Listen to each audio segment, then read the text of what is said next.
ನಾನು ಈ ಸತಿ ಮಲೇಷ್ಯಾಗೆ ಹೋದಾಗ ಮಲೇಷಿಯನ್ ಏರ್ಲೈನ್ಸ್ನ ಚೂಸ್ ಮಾಡೋದಕ್ಕೆ ಕಾರಣಗಳನ್ನ ತಿಳಿಸ್ತೀನಿ. ನೀವು ಏನಾದರೂ ಮಲೇಷ್ಯಾ ಟ್ರಿಪ್ನ ಪ್ಲಾನ್ ಮಾಡಿದ್ರೆ ನಿಮಗೂ ಕೂಡ ಈ ಒಂದು ಪ್ಲಾನು ಹೆಲ್ಪ್ ಆಗ್ಬೋದು. ನನಗೆ ಮಲೇಷ್ಯಾಗೆ ಟ್ರಾವೆಲ್ ಮಾಡೋದಕ್ಕೆ 4 ಏರ್ಲೈನ್ಸ್ ಆಪ್ಷನ್ ಇತ್ತು.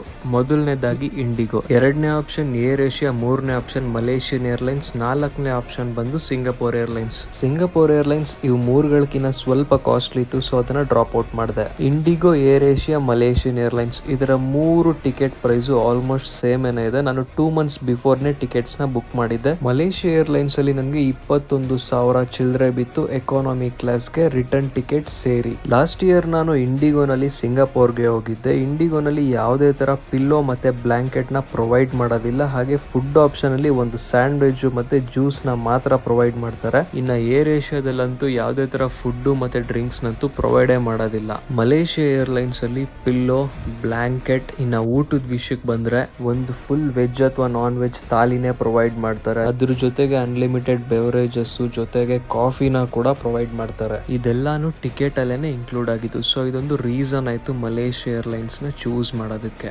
ಏನೇ ಕ್ವೇರೀಸ್ ಇದ್ರು ನಂಗೆ DM ಮಾಡಿ. ಇದೇ ತರ ಹೆಚ್ಚಿನ ಟ್ರಾವೆಲ್ ಕಂಟೆಂಟ್ ಗಳಿಗೆ ದಯವಿಟ್ಟು ನನ್ನ ಪೇಜ್ ನ ಫಾಲೋ ಮಾಡ್ಕೊಳ್ಳಿ.